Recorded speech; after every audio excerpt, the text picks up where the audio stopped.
My name is Jane McClary. I'm 30 years old, and that Tuesday was supposed to be ordinary, quiet, predictable, maybe even a little boring. But it became the day my world split clean in two. I'd just finished presenting my firm's biggest architecture proposal of the year, a project that had consumed me for months. When the client signed off early, I packed up beaming and thought finally something to celebrate. Elliot, my boyfriend of 4 years, was the first person I wanted to tell. We'd been living together for two, sharing a small apartment overlooking the river. The place wasn't fancy, but it was ours. We'd spent countless nights cooking together, arguing about movies, and making plans for the future. Lately, I'd even started looking at engagement rings when I passed jewelry stores. So when I left the office that day, I had one simple plan. Surprise him with takeout from his favorite Thai place and maybe a bottle of wine. I even grabbed a slice of his favorite chocolate cake on the way home. It was just after 6 when I reached our building. The hallway smelled faintly of jasmine and floor cleaner. I slipped off my heels, quietly old habit, and turned the key softly in the lock. I wanted to catch his expression when he saw me. Maybe he'd scoop me up, kiss me, ask why I was home early. Instead, I froze in the doorway. The lights were dim, the curtains half drawn, and there on our gray couch sat Elliot and Rachel, my best friends since college. Her head rested on his shoulder, his hand gently tracing circles on her arm. They weren't kissing, but sometimes you don't need lips to know what's happening. There was something intimate, unspoken in the way they leaned toward each other, like the air between them had a pulse of its own. My keys slipped from my hand, clinking against the counter. The sound made them jerk apart like startled children. Rachel's voice cracked too bright, too nervous. "You're home early." Elliot stood abruptly, running a hand through his hair. "Hey, I thought you had the presentation tonight." "I did," I said quietly. "It went well. I wanted to surprise you." Rachel stood straightening her cardigan. "We were just talking." "Talking." My eyes flicked to Elliot's hand, still half reaching toward her. "That what you call it now?" He laughed, forced. "Come on, don't make this weird. Rachel was just, helping me sort out some stuff. About your birthday next month." "My birthday? How poetic." Rachel took a step forward, voice trembling. "Jane, it's not what it looks like." I tilted my head. "Then tell me what it is." She opened her mouth, then closed it. Her silence said more than she ever could. For a long moment, no one spoke. The clock on the wall ticked. My takeout bag began to drip sauce onto the tile. The smell of basil and lemongrass filled the room absurdly bright against the sour taste in my mouth. Elliot broke first. "You're overreacting. You always do this, Jane. You jump to conclusions." "Don't call me that," I said. My voice was low, steady. "And don't gaslight me." I walked in. I saw what I saw. Rachel's eyes glistened. It wasn't planned. "We were just talking about you, actually." "Right," I murmured. "How thoughtful of you both." I picked up the bag from the floor, set it on the table, and looked around the apartment. The same walls we'd painted together, the couch we'd chosen after 3 arguments at IKEA, the photo of the 3 of us from last summer's barbecue. The laughter frozen in that picture suddenly felt like mockery. "I should go," Rachel whispered, edging toward the door. "No," Elliot said quickly. "We can explain." But I was already walking past him. "You don't owe me explanations. You made your choices." He reached for my arm. "Jane, stop. You're being dramatic." I turned. "If I were dramatic, you'd be bleeding." The words came out calm, too calm. His hand dropped. I grabbed my keys from the counter, ignoring the mess of pad thai and dripping curry on the table. I didn't shout, didn't cry, didn't demand answers. I just left, because the truth was already in the silence between them. When the elevator doors closed, I saw my reflection in the mirrored wall. Eyes wide, chest tight, holding it together by sheer will. Somewhere deep down, something cracked like glass under pressure. That night I didn't sleep. I sat by the window of a cheap motel across town, staring at the river I could barely see through the rain. Every few minutes I replayed that image, Rachel's head on his shoulder, his thumb moving gently across her arm. Not a kiss, not quite betrayal in the obvious sense, but it was enough. I thought about how Elliot used to say Rachel reminded him of me before work made me too serious. I thought about how she'd always been around, always laughing a little too loudly at his jokes. I thought about how I'd dismissed my own discomfort because I trusted them both. I trusted them both. Outside, lightning flashed. I whispered to the window, to no one. Maybe this was my fault for thinking loyalty was contagious. By morning, I'd made a decision. No screaming, no revenge, just distance. Because sometimes the quietest exit leaves the loudest echo.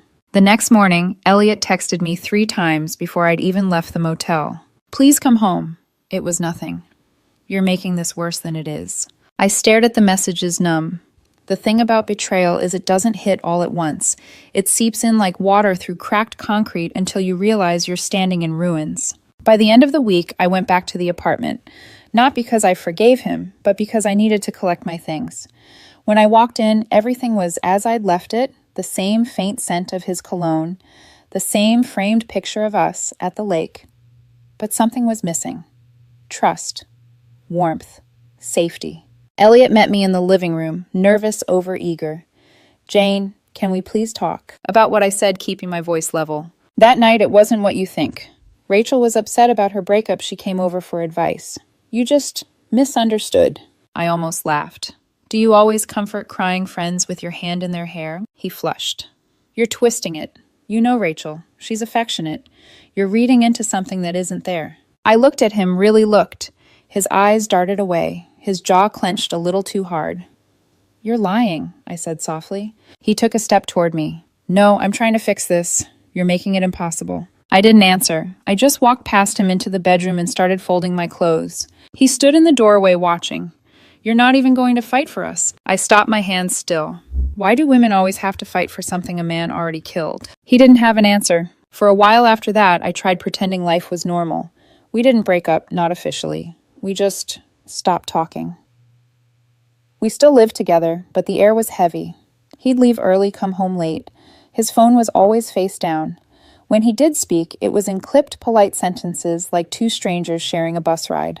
Rachel, meanwhile, had become a ghost. She didn't call or text. Mutual friends said she was giving me space. I didn't know if I should laugh or cry. At first, I convinced myself that maybe I had overreacted. Maybe I'd let insecurity ruin something good. I even apologized to him one night after a few glasses of wine. He smiled faintly and said, "It's okay. I know you can be emotional." That word, it slithered under my skin like poison. A week later, I found Rachel's scarf in our laundry basket.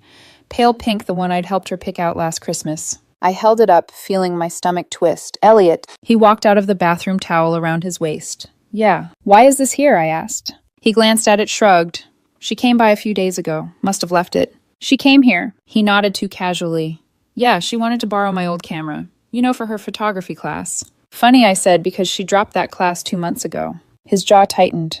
"Are you checking up on her now?" "No," I said quietly. "I just listen." We stood there in silence, the scarf dangling between us like evidence neither of us wanted to acknowledge. He sighed.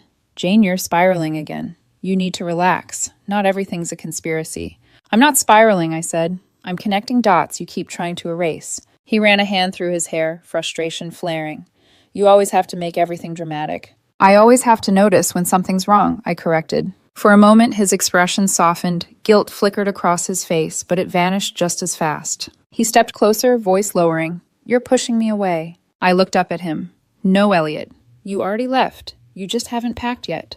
That night, I sat in the dark living room, staring at the reflection of the city lights on the window.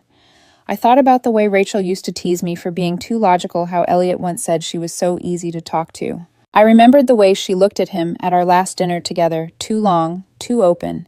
I remembered how he smiled back when he thought I wasn't watching. It had all been there. The clues.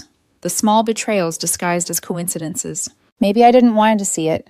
Maybe love makes you blind because it hurts too much to see clearly. I went to bed that night with my eyes open. I heard Elliot come in, hours later, smelled Rachel's perfume on his jacket and said nothing. Because silence, I was starting to realize, isn't always peace. Sometimes it's just the sound of everything falling apart. The truth didn't explode into my life. It leaked in slow and sour until the air around me tasted like rust. 3 weeks after I found Rachel's scarf, I came home late from work. The apartment was too quiet. No TV, no music, just the faint hum of the refrigerator. Elliot was sitting at the kitchen table, staring at his phone, his face unreadable. "Hey," I said, setting my bag down. He looked up. "We need to talk." That sentence, the one everyone dreads, landed like a knife in my stomach. I didn't answer. I just waited. He stood pacing once before blurting out, "You were right." My breath caught. About what? He hesitated, then sighed. About Rachel. I didn't move. The silence stretched between us like a taut wire ready to snap. "How long?" I finally asked. He rubbed the back of his neck. "Does it matter?" "Humor me." 3 months, he said, not meeting my eyes. But emotionally, probably longer. I let out a soft, humorless laugh. Emotionally longer. That's poetic. "Jane, I didn't mean for it to happen." They never do. He started talking faster, words tumbling over themselves. It wasn't planned, okay. We just got close. You were always so busy, so focused on work. Rachel? She listened. She understood me. I felt my pulse in my ears. She understood you. He nodded weakly. She gets me in ways you don't anymore. With you, everything's so serious. With her, it feels easy. Something inside me broke quietly, cleanly. Not like a crash, more like a breath leaving my body and not coming back. Easy, I repeated, my voice flat.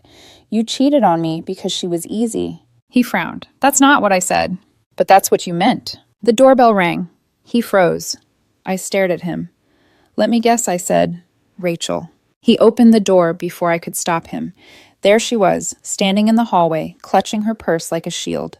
Her eyes darted between us. Did you tell her? I stepped forward. He did. Rachel's face crumpled. Jane, please, I never wanted to hurt you. Then why did you? She flinched. I don't know. It just happened. You know how much I care about you. You're my best friend. Best friends don't sleep with each other's boyfriends. Tears welled in her eyes. It wasn't just about sex. We love each other. We love each other, I repeated slowly, as if testing the words on my tongue. That's cute. Did you rehearse that line together? Elliot stepped closer. Jane, please stop. Why I turned to him, afraid of how it sounds out loud. Rachel reached for my hand. I didn't mean to steal him. I pulled my hand away. You can't steal what wants to be taken. She started crying, but the sound barely registered. I was too busy memorizing the moment, the exact second, when everything I believed about love disintegrated. 4 years of trust, laughter, plans for a home and a future gone, replaced by the hollow truth that neither of them had the courage to face until it was too late. I looked at Elliot. You know, I used to think heartbreak would feel like fire, but this feels like drowning. He whispered, I'm sorry. No, I said softly. You're guilty. That's not the same thing. I packed that night while they sat in the living room, whispering to each other. I didn't shout. I didn't slam doors. I just folded my life into a suitcase. When I reached the door, Elliot stood. Where are you going? Somewhere I can breathe. He moved toward me. You don't have to do this. Yes, I said I do. Rachel rose, wiping her eyes. Jane, please, can we at least talk? I looked at her one last time. You already said enough. Then I walked out. The elevator ride down was silent, except for the sound of my heartbeat. I didn't cry until I reached the parking lot, not because I wanted him back, but because I finally realized how long I'd been living in denial. Later that night, I sat in my car at a red light, my suitcase on the seat beside me. The city glowed around me, indifferent. And for the first time in years, I had nowhere to go, and no one waiting for me. But somehow the emptiness felt cleaner than the lies. I didn't block his number right away. For the first week, I just ignored it. His texts came in bursts, first guilt, then pleading, then anger, then silence. Each new message chipped away at the person he wanted me to keep. Being forgiving, understanding, naive. I moved into a short-term rental, a bare, echoing apartment with white walls and no memories. The first night I slept there, I realized something strange. I didn't miss him. I missed who I thought he was. There's a difference. The next morning, I went for a walk through the park.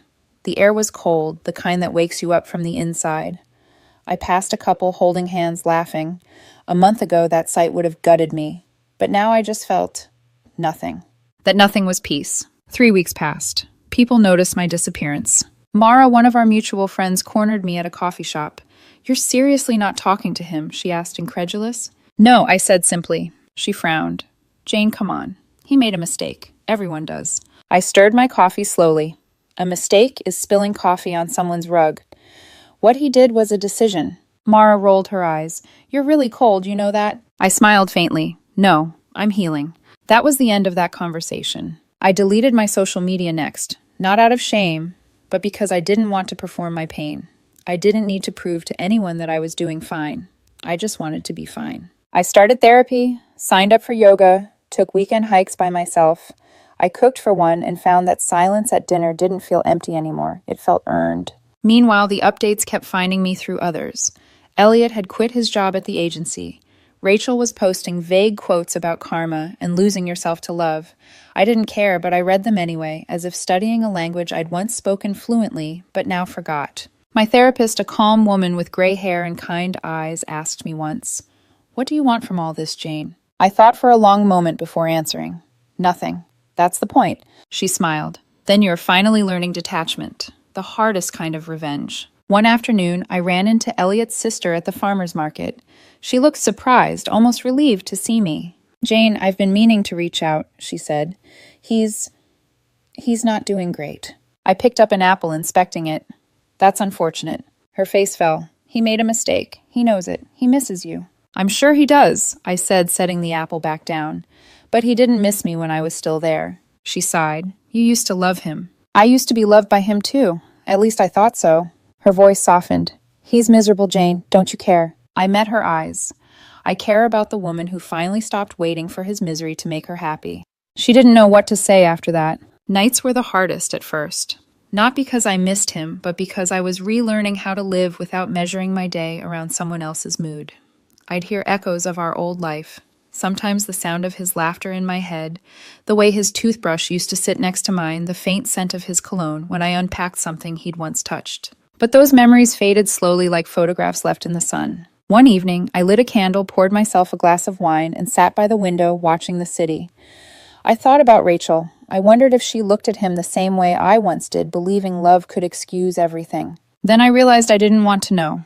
Some stories don't need sequels. That night I wrote in my journal, "Silence isn't weakness, it's strategy." When you disappear from the people who broke you, they're forced to face the echo of their own actions. By the time I closed the notebook, I felt lighter. It turns out absence can be the sharpest form of revenge, not because it punishes them, but because it frees you. They mistook my healing for heartlessness. They never understood that I had to become cold, just to stop bleeding. It started with a text I shouldn't have opened. "Hey, can we talk?" No name, but I didn't need one. I knew that number by heart once. Elliot. I stared at it for a long time, thumb hovering over the screen. The same man who told me I was too emotional was now sending midnight messages like a confession. I deleted it without replying. 2 days later, another message appeared. "I just want closure." Closure. The word people use when what they really want is forgiveness they don't deserve. I didn't answer that one either. Weeks passed. Life felt steady, almost peaceful again. I got promoted at work, started teaching a part-time design course, and joined a weekend hiking group. That's where I met Noah, a history teacher with warm eyes and the kind of patience that makes you forget the world once demanded your constant apology. We weren't dating yet, just talking. Slowly, gently. He never pushed, never rushed. It felt like stepping barefoot onto soft grass after years of walking on glass. For the first time, I felt safe, and then the ghost came back. I was leaving the gym one evening when I noticed a car idling by the curb, a familiar silhouette behind the wheel. Elliot. I almost laughed. He looked smaller somehow, tired, unshaven eyes, heavy. He got out quickly when he saw me. "Jane, wait," he called. I didn't stop walking. "Please, I just need 5 minutes." I turned to him, keeping my tone calm. "Why are you here?" He ran a hand through his hair. "I know I don't deserve it, but I need to explain. Rachel, she's gone. She left me." I blinked slowly. "And I'm supposed to care because—" His jaw tightened. "She used me, Jane. It was never real. She made me think." "She made you," I interrupted, voice sharp. "No one makes you betray someone. That was all you." He took a step closer, eyes glassy. "You were the best thing that ever happened to me. I see that now." I exhaled softly. "Funny. I told you that once and you laughed." He flinched. "I was stupid. I thought I wanted excitement. I thought she—" "You thought wrong," I said. "And now you're realizing that love doesn't feel like adrenaline. It feels like peace. And you threw yours away." He stared at me for a long moment, searching my face for the softness I used to give him. But it wasn't there anymore. I turned to leave. His voice broke behind me. "Can't you at least talk to me?" "No," I said without looking back, "because I don't negotiate with my past." A week later, I saw her. I was mid-workout at the gym when I caught sight of Rachel by the entrance. She looked hollow. Her once glossy hair hung limp, her clothes too big, her face pale. The kind of tired that lives in the bones. She spotted me and froze. Then she walked over slow and hesitant. "Jane," she whispered, voice trembling. "Please, can we talk?" I lowered my headphones. "About what?" Tears filled her eyes. "About everything. I know you hate me. You have every right to. But I'm so sorry. Elliot, he used me. He made me feel like we were meant to be, but it was all lies. He never loved me like he loved you." I looked at her, really looked. The woman who once laughed in my kitchen, who swore she'd never hurt me now, stood shaking, broken and desperate for absolution. "That's unfortunate," I said quietly. She blinked. That's all you have to say. Yes, I replied, because what you're feeling now, betrayal, confusion, pain, that's what you handed me months ago. You just never imagined being on the other end of it. She wiped her cheeks, voice cracking. I thought he was different. You thought wrong, I said gently. We both did. Her shoulders collapsed inward. Can you ever forgive me? I paused, choosing my words carefully. Forgiveness isn't about erasing what happened. It's about deciding it doesn't control me anymore. So yes, Rachel, I forgive you, but I don't want you in my life. The words seemed to stun her more than anger would have. She nodded weakly, whispering, I understand. Then she turned and walked away, leaving a faint trail of perfume and regret behind her. When I left the gym that night, the air felt lighter. The past had finally stopped following me. No angry texts, no unexpected calls, no desperate apologies could change what was already over. That night, I sat by my window again, the city lights flickering like old memories refusing to die. I took a deep breath and whispered to myself, once upon a time I would have traded my peace for their apology, but peace doesn't need an audience. And for the first time in years, I meant it. 3 months after that night at the gym, I realized I hadn't thought about Elliot or Rachel in weeks. Not really. Their faces had become foggy outlines, familiar but distant, like characters from a story I'd outgrown. One morning, I got a message from Mara again. He's seeing someone new. Just thought you should know. I smiled to myself, sipping my coffee. Of course he is, I whispered. Men like Elliot never sit in the wreckage they create. They just move their furniture to someone else's house. By then, my life had changed shape entirely. Work was thriving. My students adored me. And Noah, the quiet, patient man I met on the trail, had become something real. He didn't make grand promises. He just showed up, with honesty, with consistency. He listened to me, not to fix me, but to understand. One evening, we were sitting on my balcony, the city humming below us. He handed me a cup of tea and asked, Do you ever miss him? I thought about it for a moment, the night breeze brushing my hair. No, I said. I miss who I thought he was. But the real him, no. Noah nodded softly. That's the difference between nostalgia and healing. I smiled. You sound like my therapist. He laughed. She sounds smart. We sat in silence for a while, watching the city lights blur into stars. A few days later, a letter arrived in the mail. No return address, but I recognized the handwriting. Elliot. I didn't open it right away. I set it on my kitchen counter and stared at it for hours. Part of me wanted to know what he could possibly say now. The other part already knew. Eventually, curiosity won. Jane. I've spent months trying to find the right words, but nothing feels enough. You were my home, and I destroyed it. Rachel's gone. She left me for someone else, and I deserve that. But losing you, that's the part I can't live with. You were everything good in me. I see that now. I don't expect forgiveness, but if you ever think about what we had, please know I'd do anything to undo what I did. Elliot. I read it once, then again. Then I folded it carefully, walked to the trash, and dropped it in without hesitation. Because I didn't need his guilt anymore. I didn't need his acknowledgement to validate my pain. I had already built something better from the ruins he left behind. That night, Noah found me sitting quietly on the couch. Rough day, he asked. I shook my head. Actually, freeing. He smiled. That's my favorite kind of day. He reached for my hand, and I let him. The warmth of it felt steady, real, not performative. And for the first time, I realized how much energy I'd spent loving people who never learned how to hold love without breaking it. I leaned back against him, my voice barely above a whisper. You know what's funny? I used to think closure came from them saying sorry, but it doesn't. What does it come from? He asked. From finally understanding I don't need to hear their voice to stop feeling their absence. A few weeks later, I got another text, an unknown number again. I saw your pictures with him. You look happy. I'm glad. Elliot, again. This time I didn't delete it right away. I looked at it for a long moment, then smiled. He was right. I was happy, and he had nothing to do with that happiness. So I didn't reply. I didn't block him either. I just let the message sit there like a reminder that healing isn't silence. It's indifference. Sometimes people ask if I ever forgave them. The truth is, forgiveness was never about letting them back in. It was about accepting that they showed me exactly who they were and believing them the first time. Elliot and Rachel thought they ruined me, but really they built the woman I was always meant to become. Because heartbreak didn't destroy me.